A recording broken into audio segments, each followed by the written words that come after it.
Here's our Subway Eat Fresh Ask Glenn and Ray on CSNCalifornia.com to post your question. Ron from Fresno asks, talk about the 2013 season. What players are locked in and who are free agents? You know my answer to that? I don't care.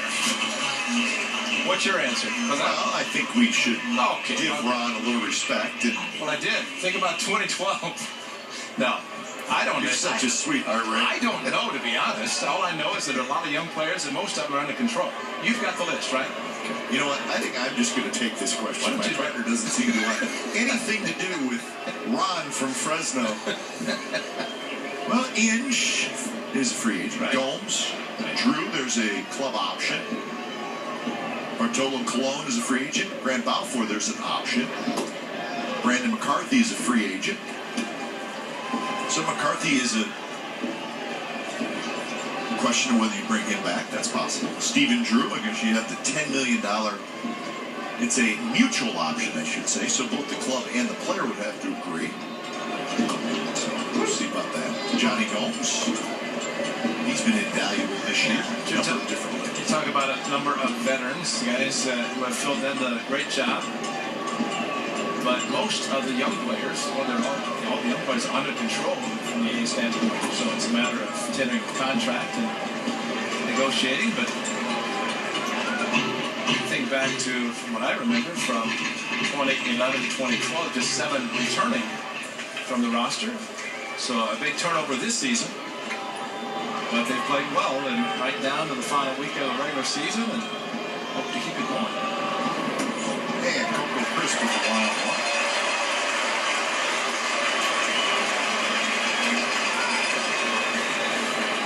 Now batting.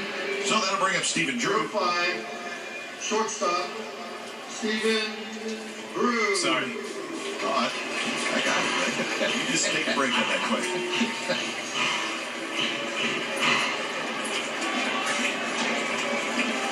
I mean, now, if the A's were 12-14 out and had been eliminated a month ago, we can talk about it. That's fine. You did it well. You had a list and you can handle it perfectly.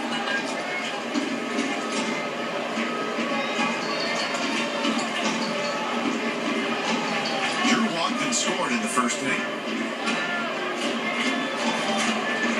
Now, Coco's got to be shouting a bit to run, especially with a left-handed batter.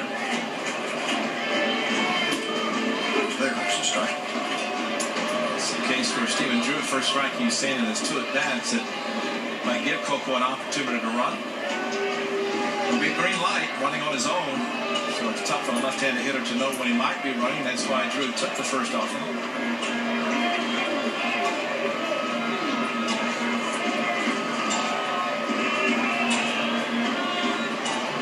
Coco with 37 steals. And he goes taking a big jump in. No chance for Montero, and he knew it. As we've talked, whenever a pitcher gets a sign from his catcher to throw over, then he does. But if it's not there, watch Ramirez just not look. It's Coco. All he had to do is look a second time, or maybe even one time. And he's gotten Coco, but Coco took off. And we've seen him since he returned, even when he was pinch running while he was injured. Had a pink eye. He wanted to do that a few times, but ended up stopping. This time he took off. Strike on the outside corner, the changeup. So 1-2 to Drew. And Cespedes waiting in the on-deck circle. He's trying to grab the lead right back.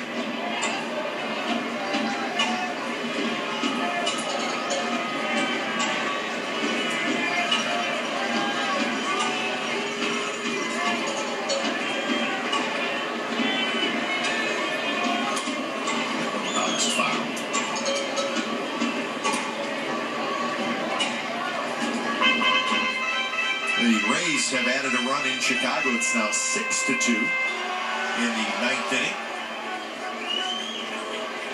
So they are in the bottom of the 9th.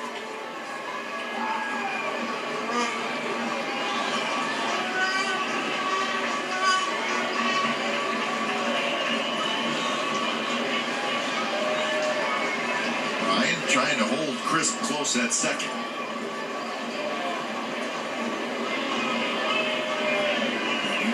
He's not afraid to take off and steal third. Well, from the Mariners' standpoint, they're playing Drew to pull, and that allows Ryan to stay close to second base, and Seager a long way off third if Coco decided to run. Yeah, that one on the inside corner, strike 3 call. Second strikeout for Ramirez.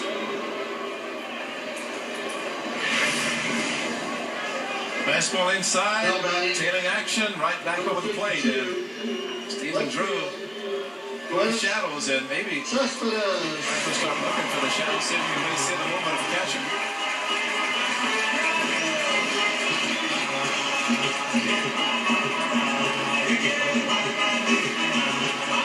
So here's Cespedes. Cespedes with a RBI triple in the first inning. So he now has 81 RBIs. The triple was his 5th of the year. Hit a ball down the right field line. And the first pitch in, first strike. That hanger that hit me all over. It just wasn't looking for it, because it hung right in the middle of the plate, and we've seen pitches like that leave very quickly off the bat of Cespedes.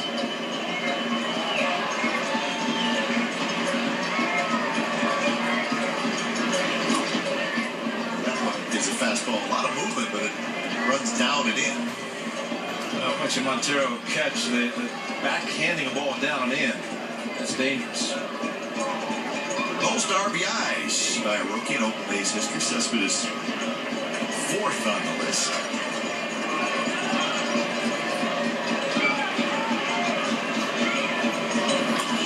This one's chopped into the hole. Ryan is going to throw first, and it's not in time. Smoke wisely comes off the bag to grab the throw.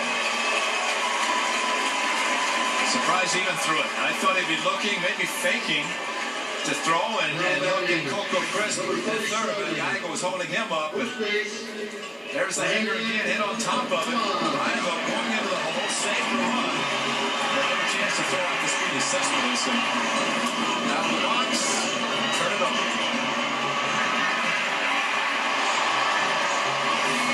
It's amazing when he hits the bag, it's like hitting the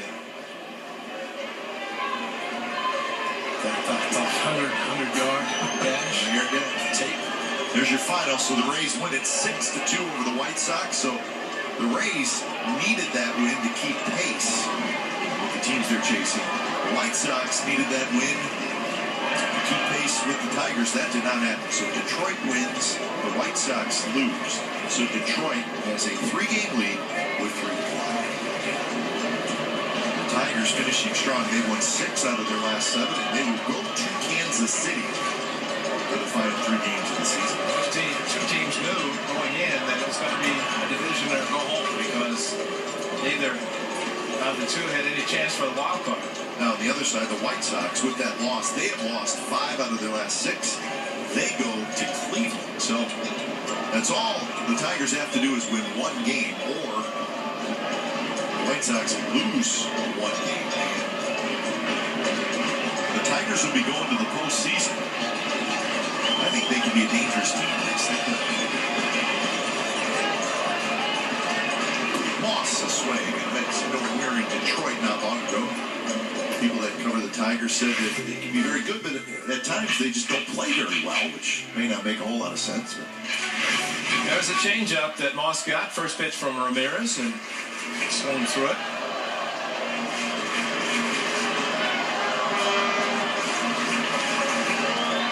Hit a sacrifice fly in the first inning. He needs a base hit here to get a run home. Good thing about those two teams fighting against each other. Both will be playing in the Central Time Zone, so at starting time they'll be able to watch the scoreboard and know what's going on. White Sox will be hoping for Kansas City to do something, which they're capable. But when the A's were there, remember the Tigers won the first 2 games of the series, and they looked very good. Yeah. And then the 3rd game of the series, the A's won, and the Tigers looked terrible. Yeah. They made costly errors. They made mistakes.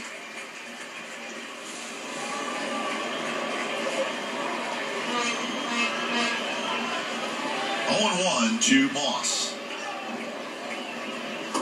Swing and a miss. Ramirez has a nice slide step, sneaky fastball at 93, then he pulls the string on the changeup. He has a good 10, 11 miles per hour differential. And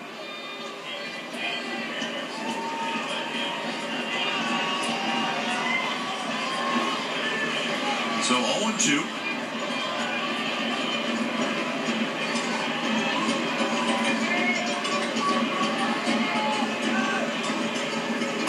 And that one low. Moss takes it.